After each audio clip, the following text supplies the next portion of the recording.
Buen día, profesora y compañeros. Mi nombre es Chuck Durán Sánchez. Mi matrícula es ES 24-1102-514 y este video representa a la evidencia de aprendizaje de la unidad 3, la cual lleva por nombre Vinculación del modelo neoliberal con el fenómeno globalizador, de la unidad didáctica Contexto Socioeconómico de México, impartida por la doctora Itzel Berenice Bustos Cuellar.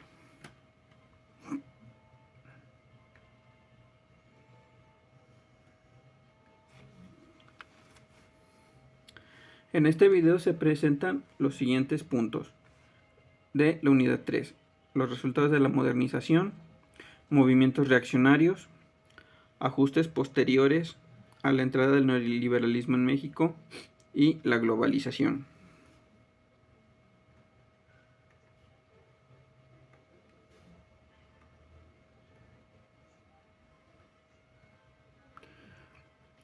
Aquí en el primer punto tenemos los resultados de la globalización, de la modernización que diga. Y como vemos, tras la salida de Salinas de Gortari del poder y su controversial sexenio, tuvo que oír por las diversas controversias en su mandato, tanto como personales y las posibles represalias en su contra, ya que dejó un mal sabor de boca dentro de lo que es la nación mexicana, la población. Y les comparto aquí esta noticia publicada por El Imparcial México y editado por Pablo Rubio el día 26 de junio de 2024. Y les comparto un poco sobre la noticia. ¿Qué pasó en México durante la presidencia de Salinas de Gortari? Durante el mandato de Carlos Salinas de Gortari como presidente de México de 1988 a 1994, se dieron importantes cambios económicos como la firma del libre comercio de América del Norte, la masiva privatización de empresas estatales, incluida la banca. Sin embargo, hubo varios momentos críticos que marcaron su administración, como los siguientes: la crisis económica de 1994 y el efecto tequila. Esta crisis se originó por falta de reservas internacionales y la devaluación del peso mexicano durante los primeros días de la presidencia de Ernesto Zedillo. A nivel internacional se conoció como el efecto tequila.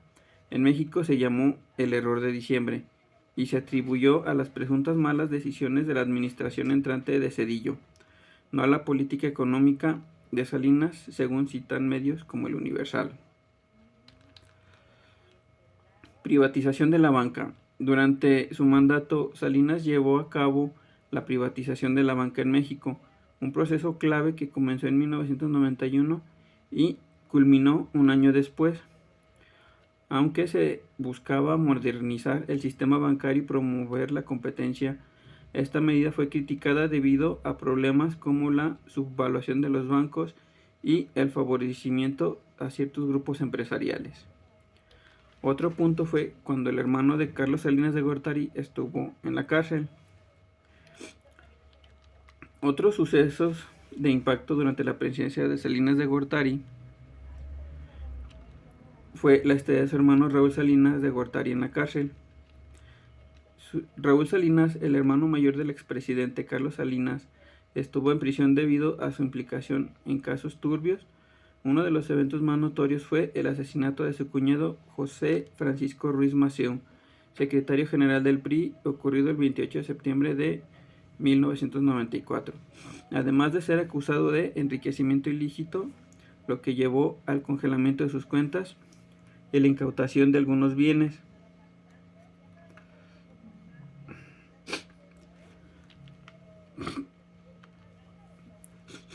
El segundo punto es movimientos reaccionarios. Tras los varios atropellos del gobierno hacia la sociedad, el pueblo se quedó inconforme y empezó a realizar movimientos, mitines y revueltas. Una de las más conocidas fue en Chiapas con el Ejército Zapatista de Liberación Nacional, los cuales se levantaron en armas contra el gobierno.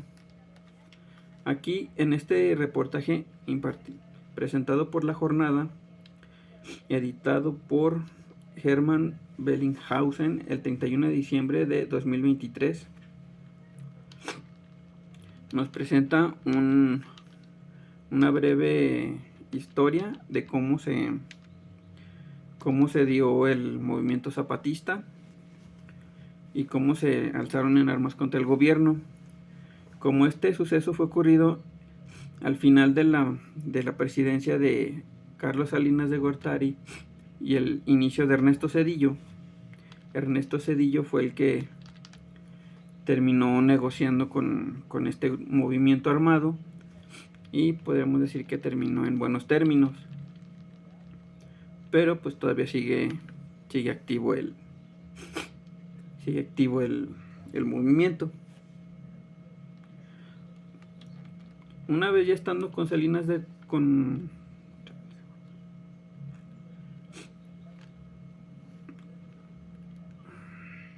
una vez que sale Salinas de Gortari del poder y lo sucede Ernesto Zedillo, ocurre una devaluación, a lo que llaman como el error de diciembre o el efecto tequila, en el cual el peso tuvo una fuerte devaluación. Esta noticia pertenece a esta del error de diciembre, ¿sí? Y la noticia nos indica lo siguiente: es editada por Anay Diego el 3 de abril del 2024. ¿Y qué sucedió con el error de diciembre? Este desajuste financiero trajo como consecuencia la devaluación de casi 300% del peso mexicano frente al dólar, que a su vez provocó alta inflación, escasez de capital en los bancos, crisis en actividad comercial, empresas hicieron recortes o se declararon en bancarrota, y una acción de rescate implementada por el gobierno fue solicitar al Fondo Monetario Internacional una inyección de millones de dólares para poder así estabilizar el precio del dólar y contener la crisis que por consiguiente afectó a otros países de América Latina. Es por eso que se llamó el efecto tequila.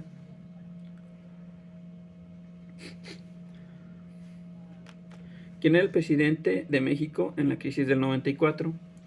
Cuando se desató esta crisis económica, el presidente que iba de Salinas, Carlos Salinas de Gortari, quien gobernó del 1 de diciembre de 1988 al 30 de noviembre de 1994, su lugar lo asumió Ernesto Zedillo Ponce de León, quien se unió a la contienda presidencial ese año luego de que el candidato Luis Donaldo Colosio fuera asesinado en marzo.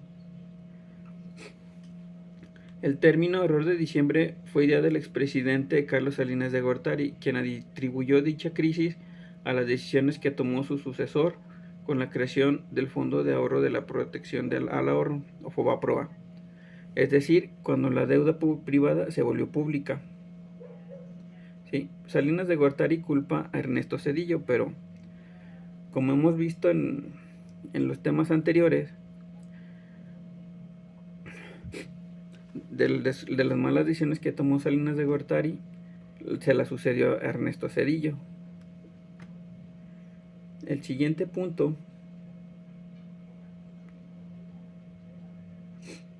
como las bancas quedaron en bancarrota, sucede lo que sigue: el FOBAPROA, en el cual fue un mecanismo financiero en el cual convirtió la deuda privada de los bancos en deuda pública, deuda que actualmente se sigue pagando. Sí, aquí en la noticia tenemos lo que sigue. En 1990, bajo la administración de Carlos Salinas de Gortari, se creó un fondo de ahorro bancario de protección al ahorro, FOBAPROA. Este fondo estableció como una estrategia para enfrentar posibles crisis financieras y asegurar la liquidez de las instituciones bancarias en circunstancias desfavorables. En situaciones de emergencia, el FOBAPROA se activaría para adquirir deudas de estas entidades y proporcionales y proporcionarles el capital necesario para su operación. Aunque el FOBAPROA se instituyó en 1990, su implementación efectiva no ocurrió hasta 1995. En ese año, la crisis económica que se había anticipado en 1994, cuando Salinas dejó la presidencia, se materializó, y fue Ernesto Zedillo, su sucesor, quien aplicó esa estrategia. Y el último punto es sobre la globalización. Como hemos visto en todos estos temas, cuando se empieza a implementar el modelo neoliberal, se abren los bancos, se abren los mercados, y se le da prioridad a lo que es el comercio tanto nacional como internacional, libre de la aportación del gobierno. O sea, el gobierno trata de... El modelo neoliberal nos dice que el gobierno debe de tener una menor aparición dentro de las finanzas nacionales. Y un efecto de esto, como tenemos aquí en El Economista, nos dice que México tiene el mayor crecimiento en comercio electrónico del mundo. Sí.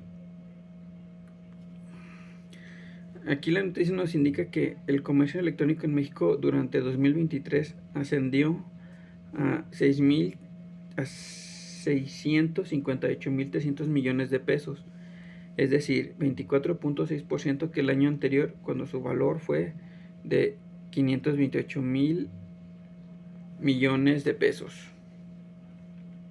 Sí, como vemos aquí en México, después de la apertura de los mercados y el avance de la tecnología, muchas más personas se ponen a vender, a comprar y vender de manera electrónica. Y aquí nos dice en la noticia que hay muchos factores favorables, tanto la penetración de internet, por ejemplo, nos da oportunidades de crecimiento, lo que es el mismo que el aumento de la clase media. Sí, también aquí pueden exportar a otros países, y pues ese es el resultado de todo lo que se ha venido estudiando a día de hoy. De mi parte es todo. Muchas gracias por su atención. Saludos.